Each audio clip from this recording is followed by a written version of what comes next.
show you how great I am. I'm gonna float like a butterfly and sting like a bee. I am the king of the world. G5 Jeff TV, hit the subscribe button, hit the like button. Please share this video, support your boy. Support good content at all times. All social media is in the description box, and please hit that bell icon so you can be notified when I drop that heat. Now, this is a topic that I really don't like to get into for a lot of different reasons, but I feel like it has to be done. Robert the Ghost Guerrero is returning from his retirement, and he's going to be fighting December 1st, 2018 at the Staples Center in LA against Adam Mate. Adam Mate is 28-12. And I'm not making this video to talk about that particular fight. Robert Guerrero is coming out of retirement, and I'm not going to lie, I don't like it. I don't like it. And it's not because I don't want to see another person earn a living or earn a paycheck or to be able to provide for his family. Not saying that at all. Robert Guerrero has the right to do whatever he wants, whenever he wants. And I've made several videos of several fighters that I've said I want to see them retire because I want to remember them a certain way. See, with Robert Guerrero, it's a little different. It's a little bit different. But let me get more into detail. Robert Guerrero was one of the smoothest southpaws in the game. He was one of those guys that he had a great jab, would just outbox you, but then he had enough popping on punches to get your respect. He was what I would consider one of the ultimate southpaws. And I'm talking about Robert the Ghost Guerrero pre-welterweight, pre-147. People don't even talk about the lightweight Ghost Guerrero, the 135 Ghost Guerrero. Nobody even talks about him. The 135 Ghost, and I ain't talking about Ghost from Power neither. I'm talking about the 135 Robert the Ghost Guerrero was a force to be reckoned with. One of the best southpaws you was going to find at that time. He had a great fighting style. Great. And I don't know what happened. I don't know what happened. Okay? But he made the jump from 135 to 147. And it just went south. And I'm not talking about wins and losses. Because when you go up against the best, you're not going to defeat every single person you go up against. When it comes to that aspect, the bar is not Floyd Mayweather. Almost nobody is undefeated. Okay? Robert Guerrero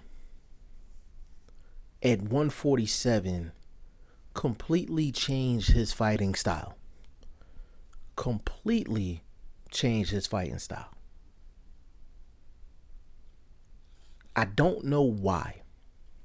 I don't know if it was because when he was fighting so effective at 135 that he felt like he wasn't getting mentioned with the best. Entertainment value was affecting his purses, things of that nature. I don't know what was the motivation for him to go from a classic southpaw boxer with a lot of craft to the machismo, want to let my nuts hang, and I just want to go balls to the wall. And I just want to fight like I have no boxing skills at all. I just want to get into wars. That's what Robert Guerrero became once he went to 147. My greatest memories of Robert Guerrero were the lightweight days.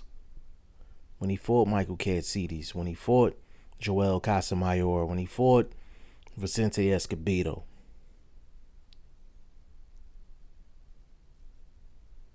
He was fighting the same way featherweight, super featherweight. Before he got to lightweight, he was fighting the same way.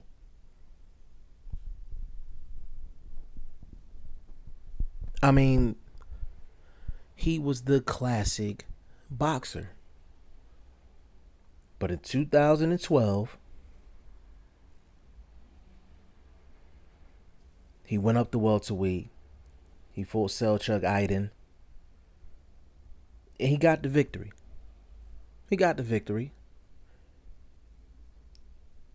And then after that, it was just war after war after war.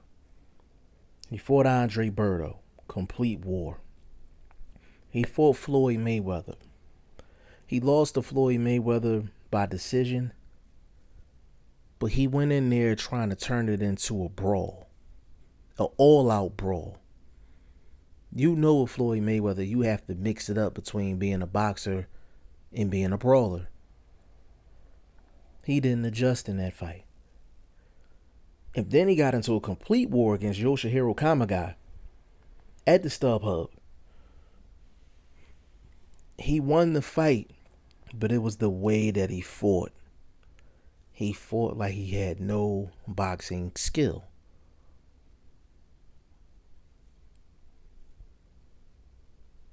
He fought Keith Thurman. Same way. Did not use his boxing craft at all.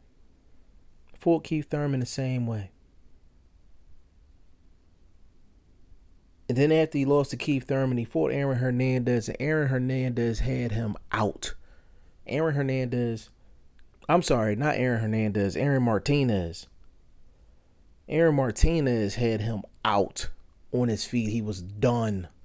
Absolutely done. And the referee gave him the gift of his life. And I'm talking about Robert the Ghost Guerrero. Gave him the gift of his life and let him continue in that fight. And he won a split decision. That was the one fight after he got buzzed like that, he went back to boxing. He went back to boxing, and in that Aaron Martinez fight, I was just like, I hope that was the turning point for Robert the Ghost Guerrero, because he did go back to being a boxer after he was basically out on his feet. But I was wrong, because he turned around, he fought Danny Garcia, same way, and ended up losing that fight. And then basically to cap it off, he fought David Peralta, 2016. That was the cab driver. Like, that was the cab driver. Like, he literally fought a cab driver. He was riding for Uber, Lyft, Amazon Prime. He was riding for all them places. And he was just a part-time boxer, and Peralta went in there and schooled him. And he lost to a cab driver. People was like, nah, he just had a bad night. Even though it was a cab driver, he just had a bad night. And then they put him up against Omar Figueroa Jr. And I mentioned this in another video, but Omar Figueroa Jr. and Robert the Ghost Guerrero did not look themselves that night. Omar Figueroa was cracking like I've never seen him crack before. Robert Guerrero, it looked like he couldn't even take his punches. And nobody's ever done that to Robert Guerrero in his career. So, that's a situation where, to be honest with you, I was speculating as I was watching it. I was just like, something's wrong. Either Robert Guerrero killed himself to make weight and he just can't take the punches, or Omar Figueroa Jr. got a little extra incentive in his body if you know what I mean, on that night. And I don't know if VADA testing was involved with that particular fight. I'm assuming it wasn't, because it wasn't a high caliber fight. And, you know, fighters don't want to pay for VADA because it's expensive. And when your purse is not that big, you're not trying to spend a lot of that on drug testing. It is what it is. Now, I think Robert Guerrero should have changed trainers a long time ago. See, his father bought that machismo to him. Not saying that Robert Guerrero had to accept it, but at some point, you had to see that your career was turning for the worse. And I'm not quick to jump on the trainer and say, hey, it's the trainer's fault. Because a lot of times the trainers be dropping jewels on fighters, and sometimes fighters just don't listen.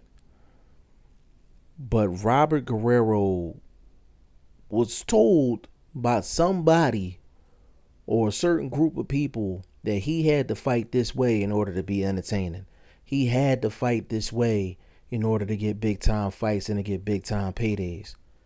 Yeah, you can fight like that, like a Brandon Rios. Yeah, you can be in exciting fights. But at the end of the day, it's going to shorten your career. It's going to shorten your career. I said all that to say this. Robert Guerrero has the right to come back. He wants to fight, he wants to fight. Cool, no problem. But when your back is against the wall, when you behind the 8-ball, you do what you do best. And that's box. It's box. Box, foot movement, punch placement. The old goes. 135 goes. The super featherweight goes. The featherweight goes. If Robert the Ghost Guerrero is going to come back to the sport of boxing and he's going to fight like that, then yeah, I want to see Robert the Ghost Guerrero. But if he going to come in acting like he's Brandon Rios or Ruslan Provatnikov and he want to fight like that, he's going to end up getting himself hurt. He's going to end up getting himself physically hurt. Because he's asked for the barroom brawls against several fighters, and he got it.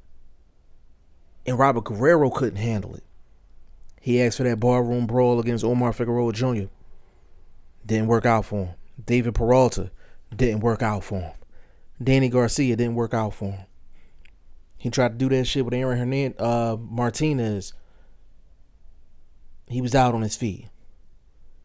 Keith Thurman whipped him. Yoshihiro Kamagai lost the fight, but he did some damage to Robert Guerrero in that fight. Robert Guerrero wasn't the same after that fight. Robert Guerrero was asked for that smoke from a lot of different people, and a lot of different people gave it to him, and he lost fighting that way. So, as a fan of Robert Guerrero, as a fan of his father, I want to see them get back to boxing. Now, if they end up losing, but they tried to box, they tried to get back to the old ghosts, I'm cool with that. I'm cool with that. But just don't come in like you have absolutely no boxing craft at all, trying to impress a couple of fans that ain't going to give a damn about you after the fight anyway. If you're going to come back from retirement, do it right, Ghost. Do it right. Y'all let me know what y'all think in the comment section. G5 Jeff TV. Hit the subscribe button. Hit the like button. Please share this video. Support your boy. Support good content at all times. I appreciate y'all. Peace.